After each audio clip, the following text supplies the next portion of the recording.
my last SAPA meeting as a leader for 3 years. So it's kind of an exciting day for me too. Celebrating lunch day.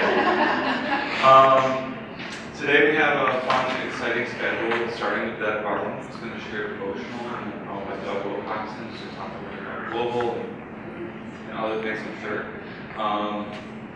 And then we'll have a student update like we have in the past. Joe Zero is here, our new student body president.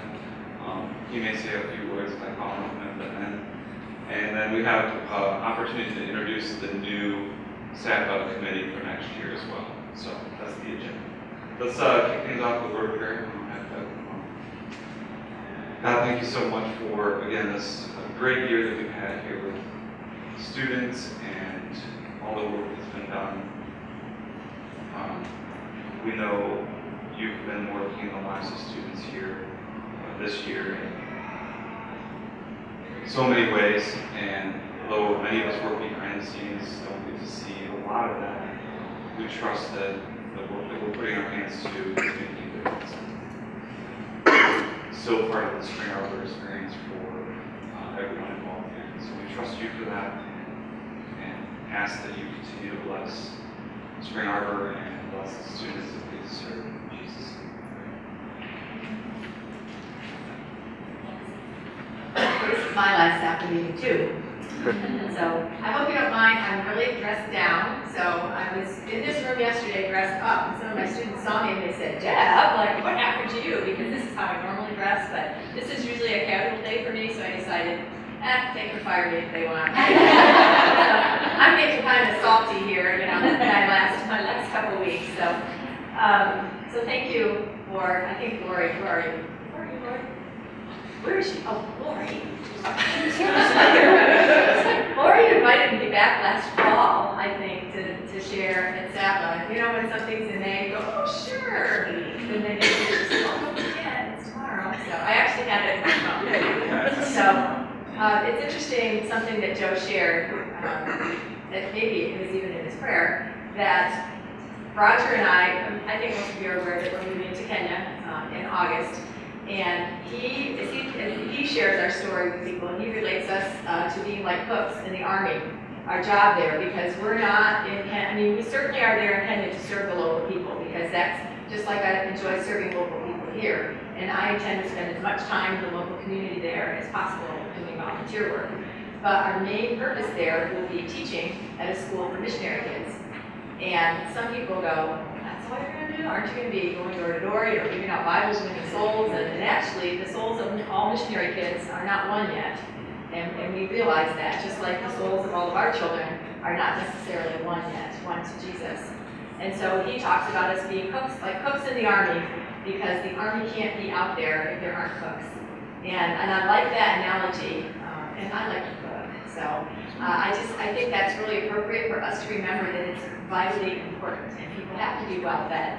And in our purpose being in Kenya, serving and loving on missionary kids enables their parents, who are spread out all over, I think it's in 17 different countries, and from, well, pretty much East Africa, but all the way down to South Africa. And your reach with the things that we do is far-reaching, farther reaching than you can imagine. So there are a couple things I'd like to share this morning.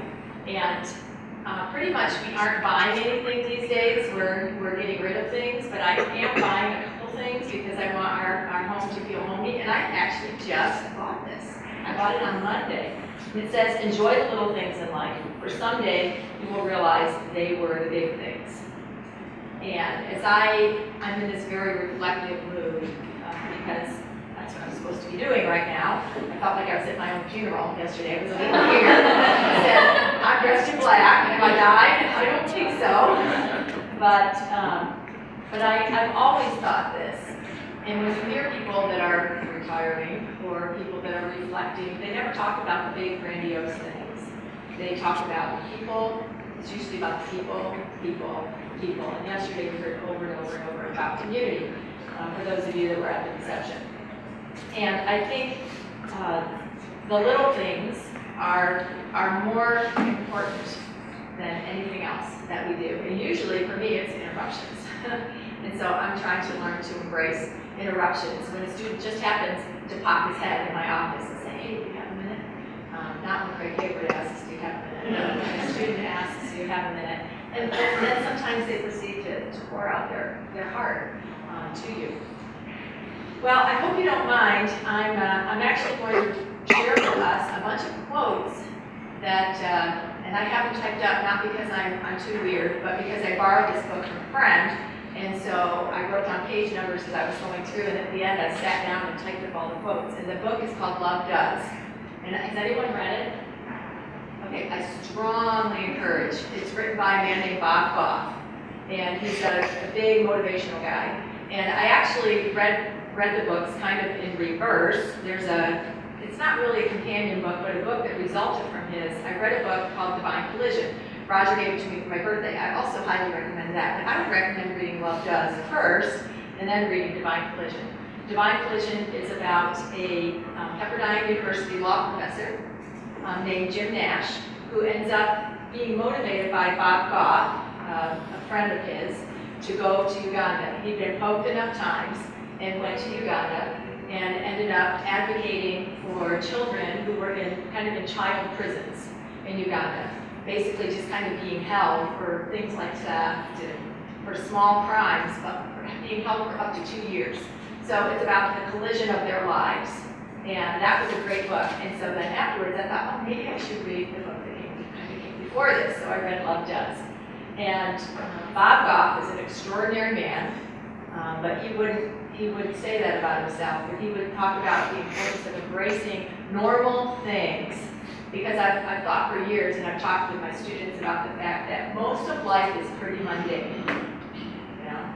So I like to run, and before I got arthritis in my knee, I still run with a companion knee brace.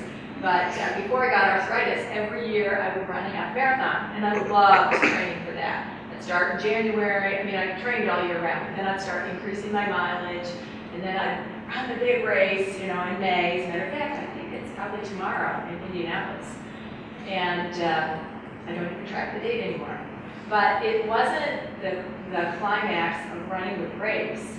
It was the mundane, get out there, I know it's snowing, you still need to run 9 miles, Deb. Okay, your kid has a soccer game, so go early, go in the dark. But it's all the mundane things. It's the journey, really, the little things, to me, that matter.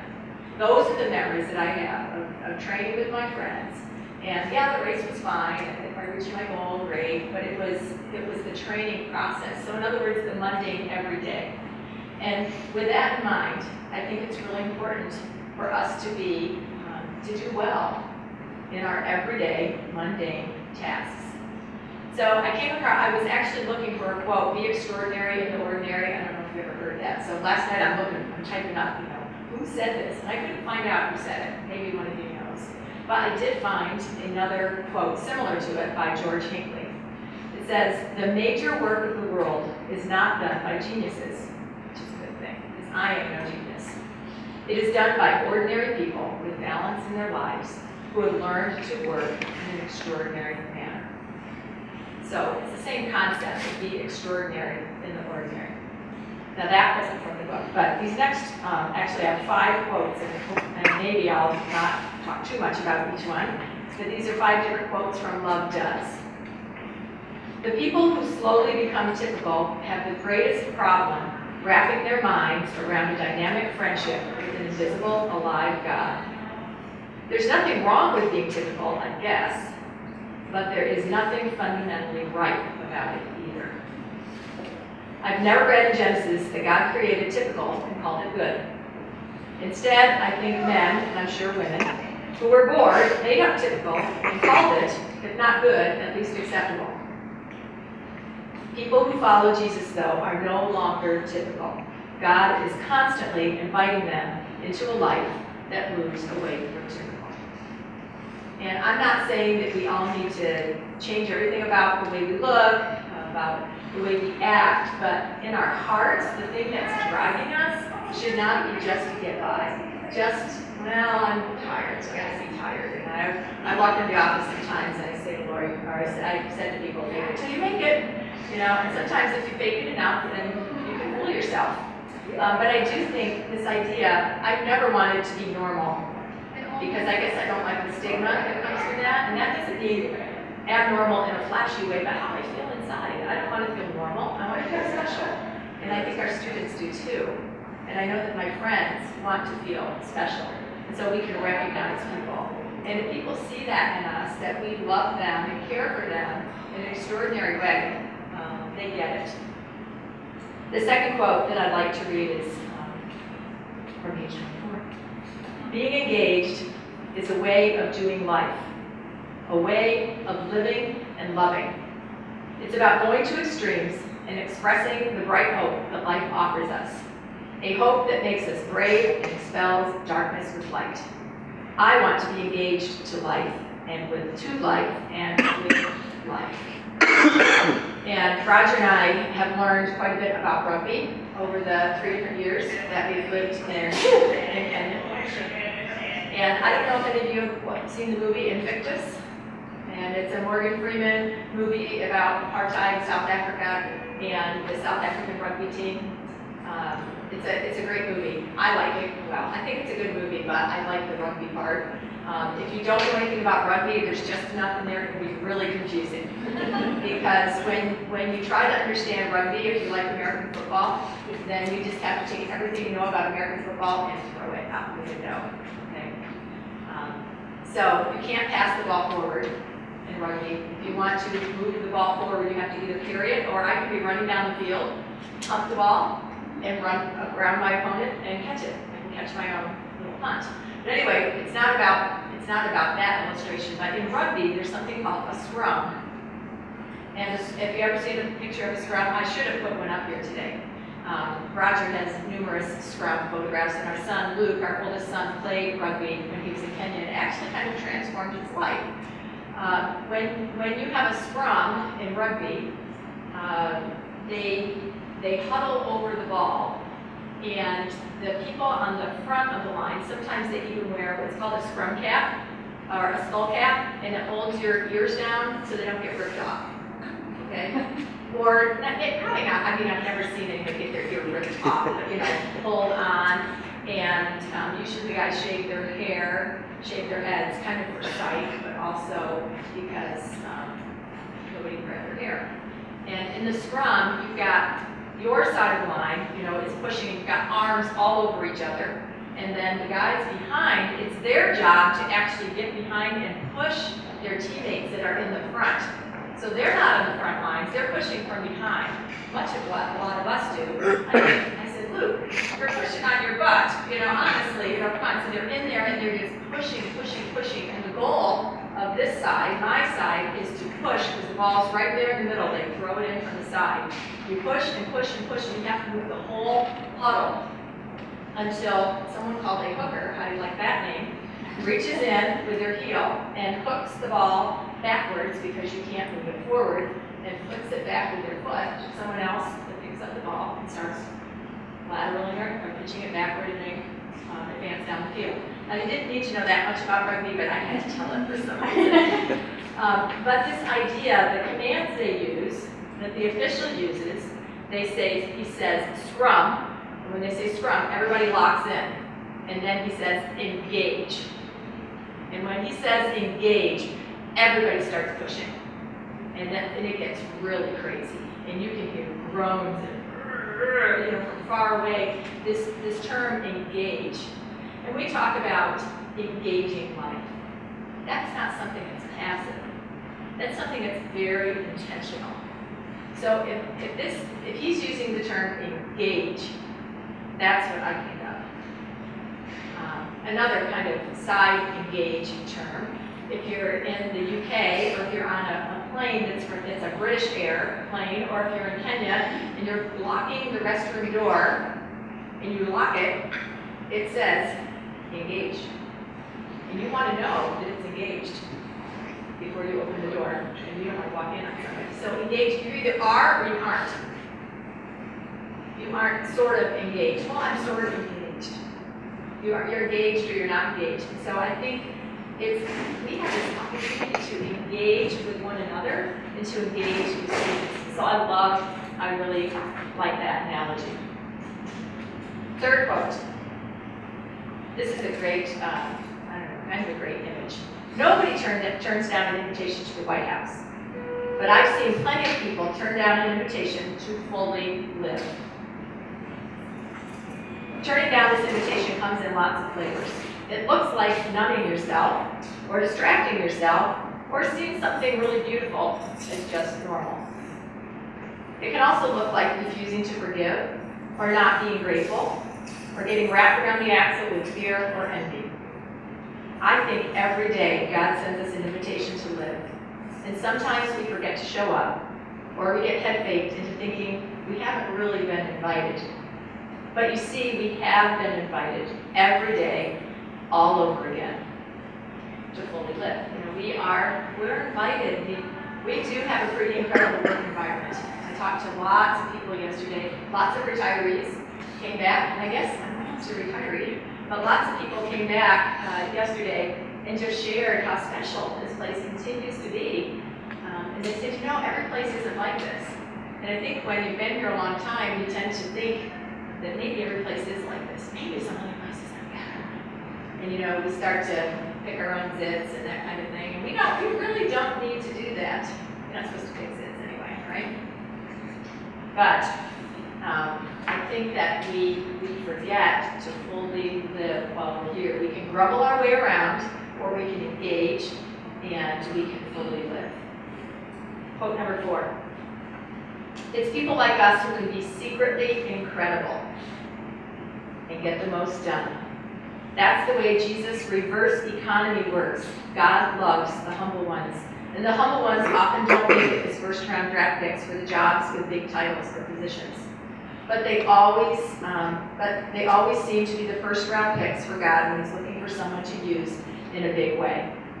We all get a chance to be awesome if we want to be. Not surprisingly, the way to do it best is by being secretly incredible. I like the movie The Incredibles. I really do. And I think it's really appropriate that the mom is Elastigirl, because it's sort of, sorry guys, but for those women in here, that's kind of what you end up doing. You're in the middle of doing something. Mom, where's my sport bag? It's in the van. You kind of have to know where everything is, have to be able to put out fires here and there. But I think this concept of being secretly incredible, underneath, we've got the Incredibles uniform on. Not because we're trying, not that our goal is to be incredible, but if we are engaging life, if we are living fully, if we are loving the people around us, I really think we're going to be secretly incredible. And we don't have to flash that. The Incredibles had to keep it all undercover. They had to look normal. But to be secretly incredible, I really like that concept.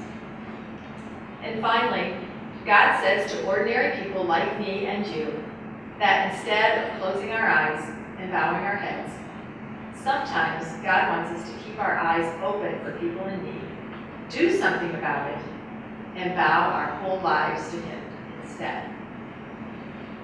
And I think that's probably why He titled his book, Love Does. Because love, to Bob Goff, love is an action, and it's an outgrowth of our faith journey that we have. It's very personal. We plug into God, and then we can be a conduit to everyone around us.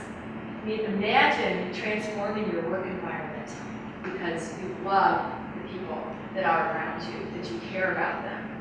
And then all of a sudden, students see us laughing. I mean, isn't that the coolest when students come in to the environment where we might be and they go, "You guys are having fun?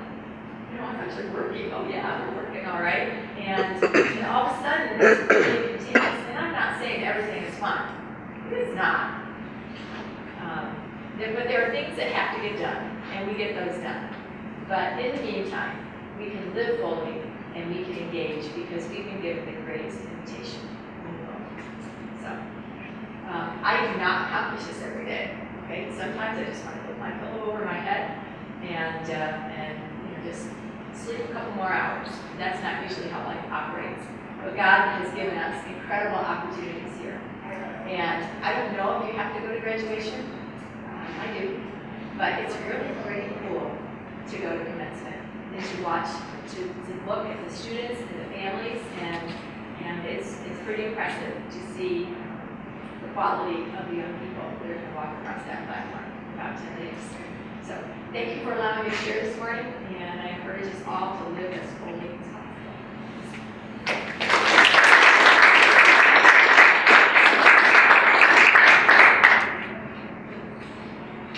You are incredible. And I'm gonna increase my running to 1 lap around the field. In training for what, I don't know. But part of what her words reminded me of was Henry Nouwen. He talks about solitude to community ministry and that aspect of what's it mean for us to create space for us to be the Holy Spirit. And then out of the fullness of that, that's where we enter into community, not out of need, but out of overflow splashing over onto people. And then, as that happens, what else do we do?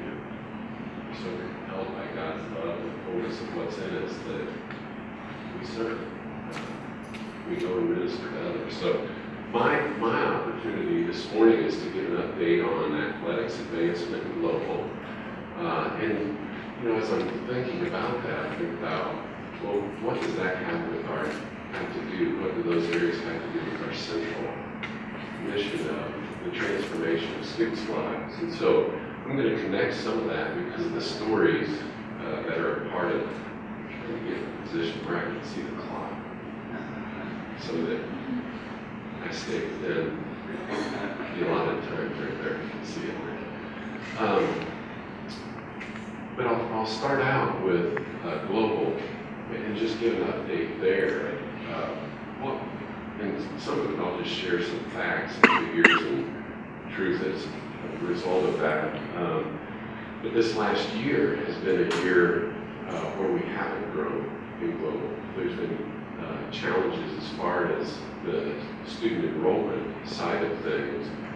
And a lot of that just has to do with how do we go about generating the leads that we need to be able to invite the students to come into that delivery format. And some of that, I mean, there's been a market shift that has occurred where both online is a more attractive option to many adult learners at this point, but also there's demographic shifts that are a reality of that. And then that shifts some of where, you know, at other universities where I've been, where the opportunity was there to simply field phone calls, and even talking with some of the recruiters who have been around for quite a while in global, the opportunity to secure a cohort or a class by receiving phone calls or walk-ins, to where we're needing to be engaging in a more client-based approach, where we are developing relationships with companies in different verticals, whether it's hospitals, whether it's businesses, whether it may be veterans or junior colleges, but we're engaging them in partnership to try to identify ways that we can serve needs that they have. So a very client-based approach to what is it we can do to provide to solve a problem that you have, that then allows us to bring value to your company through education, whether it's a program or whether it's a one-day seminar on a particular need that they have within their company. And so part of what I am very excited about is the people that are in place in global and providing leadership there and moving us forward, that there's a growing cohesion that's a part of that. Some of it I look at all because that is the feedback that I'm getting from the EDs, from the admissions reps, SCs, is the clarity that's coming and the direction that is there. And so I'm excited about the people that are in place there as we move into recruiting for next year. I'm excited about the processes that are in place and the more refined and very detailed approaches to how do we communicate with a company, how do we communicate with a prospective student, what does it mean for us to communicate with them throughout their time as a student here. The global just has a phenomenal transformational reality to it. I just, yesterday, literally read an email about an alum who, she was a working mother, had 2 jobs. Steve sent this on to me. Her daughter was a traditional student at the same time, and so the mother and the daughter graduated at the same time. And she talked about the transformation that occurred in her life as a mother, as well as the traditional student, and the impact that's being had through our global programs. And again, that's at the very core of who we are, what we're trying to accomplish. And to hear the stories of, and again, if you haven't had the chance to be at graduation, and to hear the stories of the adult students and just the tremendous excitement and the power that's going on in their life as a result of the education that they've received through Spring Arbor University. Sometimes it's not as visible what's occurring at the sites, but it's no less impactful. And again, as I share, I mean, I welcome whatever questions that you have. Let me move on to athletics, and then I'll cover advancement, and then we'd like to answer any questions that you have. In advancement, we're having a good year as it relates to total giving, to some of the special projects that have occurred. We have a TIS project that we're going to be moving forward on, with that project beginning very, very soon. And that's something, again, tying back into what is it that we're trying to do, the transformation of lives. It's really a very rewarding part to be involved in donors' lives and to understand who has God created them to be, what's He calling them to do, and how do they steward that which God has given to them in time, talent, and treasure to honor God in the midst of that. And in this particular relationship, Linda was really a significant point person in building that relationship with the family and engaging them and identifying what are their passions, what's important to them, how do they want to use the blessings and the resource that God has provided to them. And so they, along with many alumni and friends, have been a part of bringing to completion, over $1 million of funding that's outside of anything operational that goes on. I mean, it's just, these are dollars that we wouldn't have if there hadn't been the interest of this lead donor to say, yeah, I want to help impact the tennis program, and through that, the character building that's occurring in the students' lives. And so that's a fun project for us that is completed.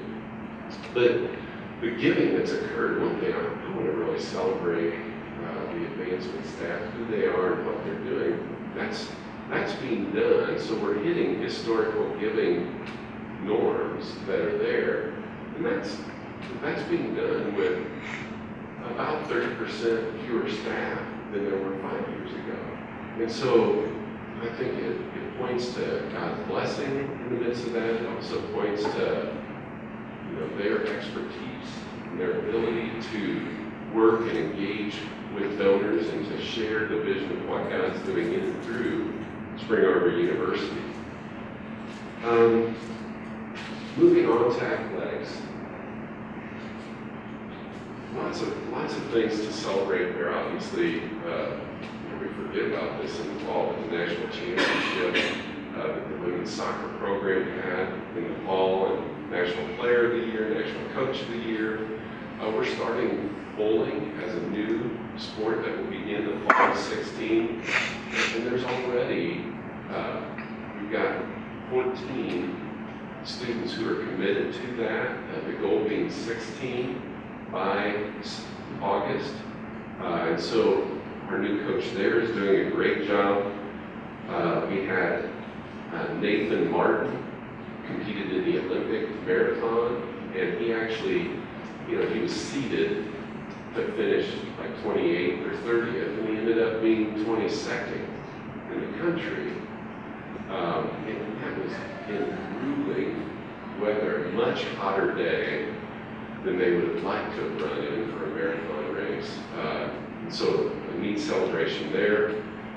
There's a locker room renovation that's going to occur for volleyball, women's basketball, and men's basketball. Again, this is new dollars that people say, I want to help athletics in this specific way, and so it doesn't impact our budget at all because it's dollars from donors outside of the operation. And then probably the thing that I see as most significant, again, the impact, what's the transformational component of athletics? And that's where I just feel like athletics is one of those special places where the mission is fulfilled at Spring Arbor University. And some of the figures that would be there, well, we have greater retention rates than the general student body. Their GPAs are better than the general student body. Their graduation rates are better than the general student body. And you ask, well, why? What's going on there? Because a lot of times there's stereotypes about athletes and maybe not taking their academic and career path seriously. But that's actually the exact opposite here at Spring Arbor. And I think a lot of that has to do with the engagement, the transformation that's occurring that the coaches are leading in the student athletes' lives. And it's just powerful to hear the change that's occurring and what's going on as those students are part of the athletic program. And in many instances, the reason they come here, they wouldn't be here if we didn't have that particular sport. They come here with the intent and purpose of competing in their particular sport. But so much more occurs in their 4 years here than just being able to compete in that sport. And that's really the richness and the transformation and fulfillment of the mission of Spring Arbor University that occurs in athletics.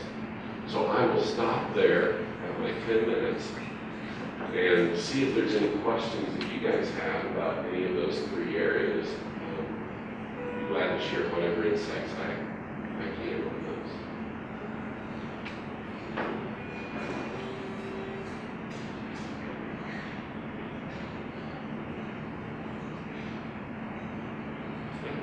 Seems like we had a lot of turnover in the recruiters in global this last year.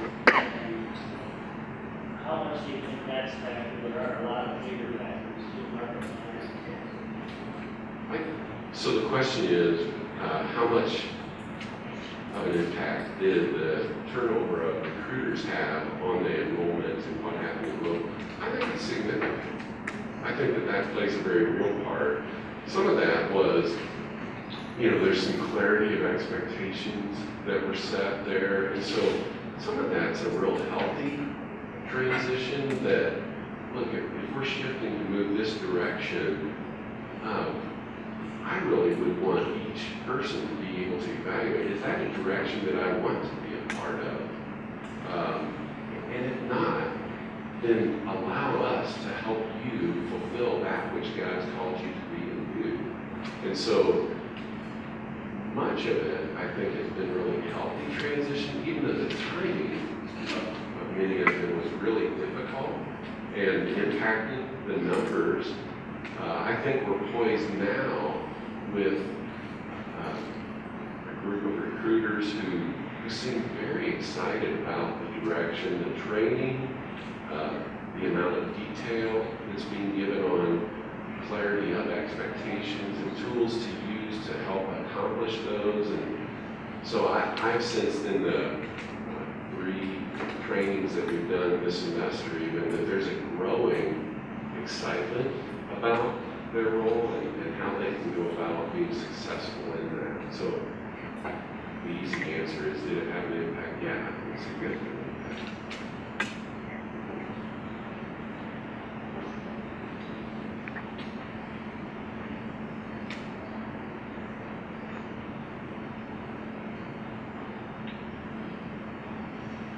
My communications background made me more easy with silence, so. But I don't want to know what's going on. Joe?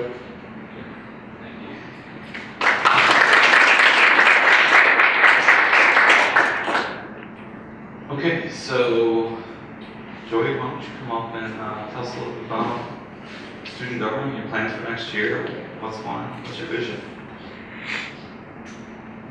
Well, if you don't know me, my name is Joey. I'm a junior, pastoral ministry major, psychology minor, and I was elected to be student body president this coming year.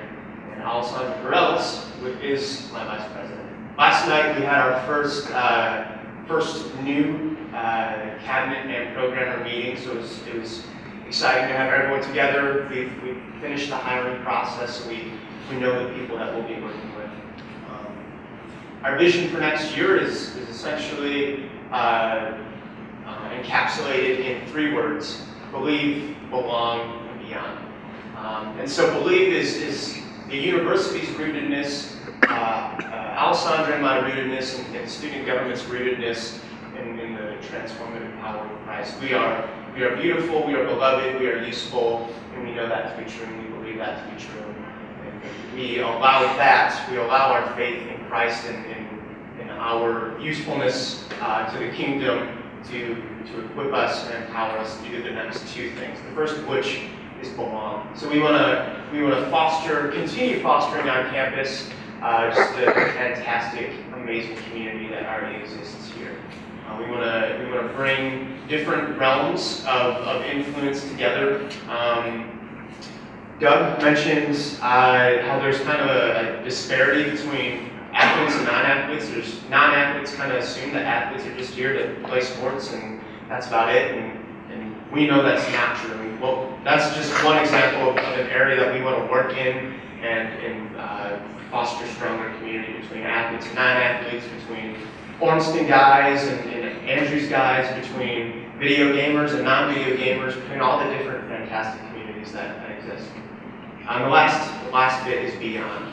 So with Christ, with community here, we are able to transcend the Spring Arbor bubble, so to speak, and go beyond into the world around us. So we're looking at ways to get more involved in the communities that are around us. Ivor Manor and Jackson, we're looking to be more aware of what's happening in the world, because all that we as students really know is that Trump's running for president. That's pretty much the extent of what we know is happening. And we want to change that. We want to become critical participants in the contemporary world, and one way is by just being aware of what's happening. Here's a little plug.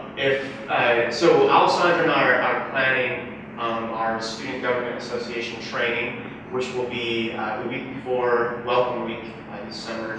And if you would like, we would love for you to come in and just speak. Steve already reached out to me about this, to come in and speak about what it is that you do for the university, whether that's global work or alumni relations or cross-cultural or athletics. If that's something that you would like students to be more aware of, we as student government would love to be more aware of, so that we can foster stronger community and better connections there. So, yeah. Thank you. Put me on your list as well. I can do that. Oh, Yeah, here. Talk to the mic. yeah. I'll be in Japan on my cross-cultural this summer, but I have email, and so does Alessandra, and I'm sure you can find either of us in the student directory. So that's how if you do desire that, just reach out. What are their last names? Yes, it was the last one. Yes, my last name is Dearduff, Dearduff, and Alessandra Varland, Varellis.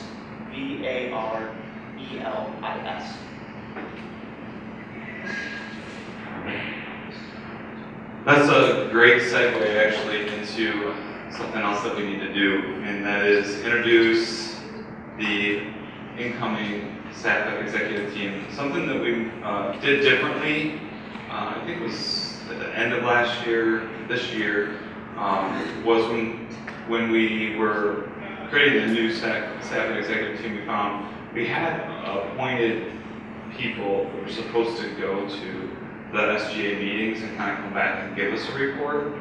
We had the idea, why not just have the student government president come and give the report. So that was an example of a shift right there, just having Joey come in and give that, and what Tide has done this year as well. And I'll leave it to the next year's committee to decide, but we didn't elect that position again this year based on the changes that we made to the bylaws last year. So, and the same thing with the faculty representative, and John Hawthorne is usually coming from class, so he may pop in here at the end, I'm not sure, to give us an update on faculty. So that left the other positions that need to be replaced, and if you voted, I know there was we had several people voted, collected those just before I came to this meeting, and several. I'm not going to give you a number because it's just irrelevant. It was nearly unanimous. And the only people. It's hard to have a non-unanimous vote when there's only one person running for each position. So we had a few write-ins on that ballot as well. Interestingly, some of the people that were written in had actually turned us down for the positions. And that was another question. Some people had asked questions. Hey, why is there only one person for each role? I said, hey, we tried to find more. We could literally talk to several people and just had a difficult time getting people to be on the ballot. So be thankful for those that I'm about to introduce who have committed to next year SAPA leadership. Anna Zabone, president. Lori Cornell, moving to vice president. She served with us. Shannon Haig also served with us this year. She's shifting over to secretary. Audra Leininger also served with us this year. She's going to be the benefits chair. And Melissa Bright, our new treasurer. So with that, and no sign of John Hawthorne or faculty updates, so I think we'll be done. Adjourn. Thanks for coming. Oh, there's tickets for the circus. If you, well, those aren't tickets actually. Those are coupons. Don't be deceived. You do need to buy a ticket, but that would get your child in for free if you want to go to the circus this weekend. So grab one of those if you want. Take 2, take 3. I don't care. They're for you. Enjoy it. Thanks again for coming, and we'll talk to you later. Thank you, Joe, for all the advice.